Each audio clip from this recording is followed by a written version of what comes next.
What's going on, guys? Thanks for tuning into the Local Crown podcast, where we're going to teach you how to wage war on your competition and earn your local crown, also known as the top spot on Google. Awesome, man. So have you developed any rituals or habits or anything that you use to prepare before you speak to boost your confidence and stuff like that? Because man, just speaking is even just doing the podcast interviews, I know I get nervous. So do you have a way that you prepare yourself after doing all this speaking? I don't have a ritual.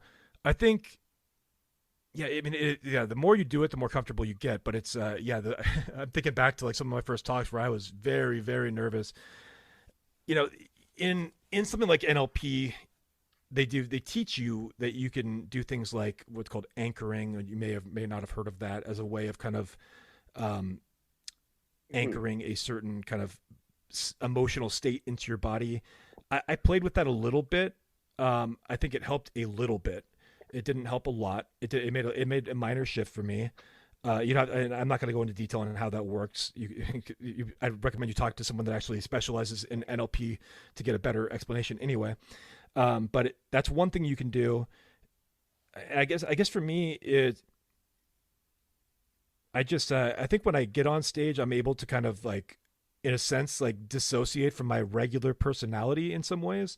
I almost treat it like it's like a stage and it's like a performance, and which is kind of interesting because I actually consider myself a pretty high on the introvert scale, but I'm able to go public speak because I somehow find that public speaking is easier for me than being in a group, walking through a club or walking through an event with 100 people in the room and trying to open conversations with people. That's harder for me than going in front of 100 or 1,000 people in public speaking, because I am able to kind of see it as more of a performance element.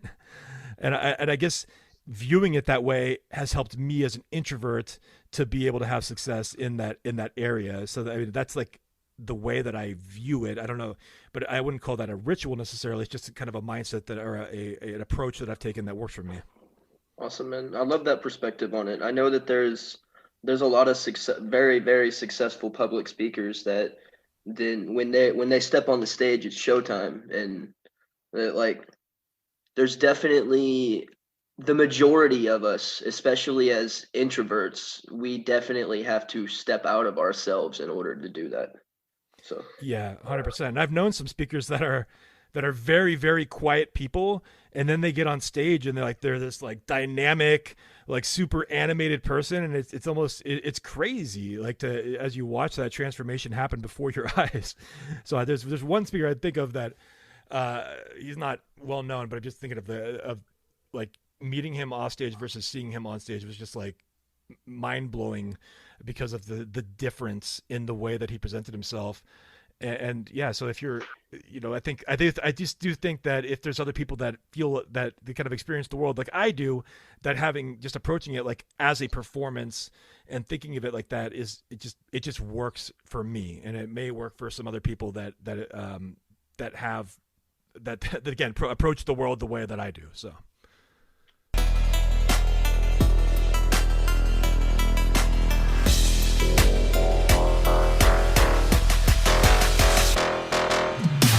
Thanks so much for tuning in. I hope you learned something.